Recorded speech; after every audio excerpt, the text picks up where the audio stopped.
Hi, my name is Abigail Puckett, and this is my video on the anatomy and physiology of the swallowing mechanisms.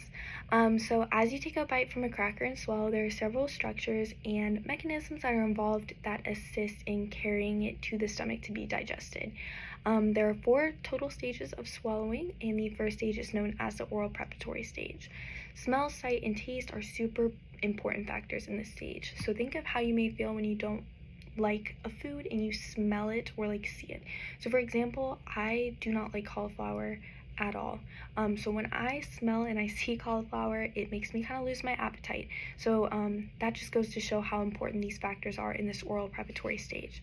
The oral preparatory stage is a voluntary process, however, it can be carried out without thinking about it too much. So when you chew, you don't have to think about every bite you take, every swallow that you do. It just kind of happens without thinking about it too much, even though it is voluntary. So to begin, the oral preparatory stage starts when the cracker is brought to your lips. So the lips are right here. The mandible then opens and the cracker is able to enter into the oral cavity. From there, the tongue is manipulated in a way to position the cracker on the teeth with the assistance of the hard palate, which is up here. And the hard palate is the roof of your mouth, kind of hard part of the roof of your mouth behind your front teeth on the top up here. So from there, you may have noticed that when you chew, you can't really breathe through your mouth. You have to breathe through your nose. And this is where the soft palate over here, also known as the velum, kind of comes in, comes down, blocks the oral cavity from the nasal cavity. And it can also be attributed to the velopharyngeal closure as well. The tongue has a super important role in keeping food inside the oral cavity until the mastication, which is also known as chewing, is complete. Once the food is placed on the teeth by the tongue, right here, the teeth are able to begin crushing the cracker and mastication is carried out. So once you are kind of finished chewing, a bolus is formed from the saliva in your mouth with the cracker as well. And the stage is a little bit longer, considering you have to chew up the food really good before you can swallow it. And it takes a little bit of time to become a bolus to where it can go down your throat.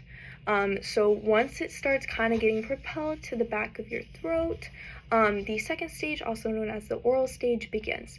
This stage is somewhat shorter than the other stages. It only lasts around 1 to 1.5 seconds, and it's also known as the transport stage. So mastication is stopped and the tongue kind of rises to the hard palate and the tongue tip, as well as the dorsum, move to compress the bolus that was formed from mastication to the fascial pillars. So, and that is right there. These pillars are important as they separate the oral cavity and the oropharynx from each other. So once the bolus reaches these pillars and the pharyngeal swallow response is triggered, this will mark the beginning of the third stage, which is known as the pharyngeal stage. So within this stage, the events happen rather quickly. There are neurons called central pattern generators, and they create very detailed sequences of motor responses. These are important in just ensuring that the bolus is moved from the mouth to the esophagus, down here to the stomach. There are several muscles in the tongue, the soft palate, the pharyngeal, and laryngeal areas that are used to move the bolus to the esophagus. So pretty much at the same time, the hyoid and larynx rise because of the suprahyoid muscles contraction. After this is followed by fast anterior movements of the hyoid and the larynx. The ascending movement of the larynx creates support for the epiglottis, which is right here on my diagram, to kind of invert through its attachment to the larynx and the nearness to the tongue. So the elevation of the larynx is key to the swallowing process. If the elevation of the larynx fails, the epiglottis may not be able to shield the laryngeal entrance and the upper esophageal sphincter may not open up. The correct functioning of the epiglottis right here is so crucial. The epiglottis covers the trachea. So if the pharynx splits into the esophagus and trachea, so pharynx kind of splits into the esophagus to the stomach and then the trachea to the lungs. If the epiglottis is not functioning correctly, food may slip into the trachea, which leads to the lungs.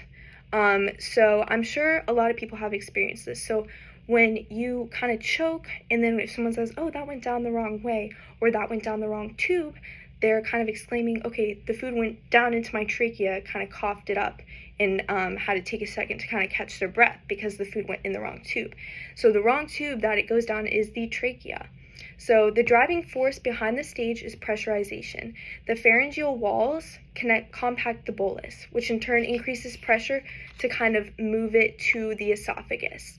When the larynx is elevated, there is low pressure at the esophageal airway, and from there, the relaxation of the cricopharyngeus muscle elevates the superior-inferior pressure gradient. The laryngeal airway is very tightly sealed to avoid the pressures of swallowing with the pressures of respiration. So the bolus then is drawn to the area of lower pressure, which is the entrance to the esophagus. The pressures created are the main way of moving the bolus to the esophagus. During this stage, the bolus goes over the epiglottis. When it does this, it is divided into two equal sections and goes into the piriform sinuses on both sides of the larynx. From there, it's at the esophageal entrance. The bolus is kind of recombined after it kind of splits, and the esophageal stage kind of begins when it's at the esophagus. So the esophageal stage has no voluntary control and begins when the bolus formation reaches the esophagus right here. This creates the onset of the pharyngeal swallow response.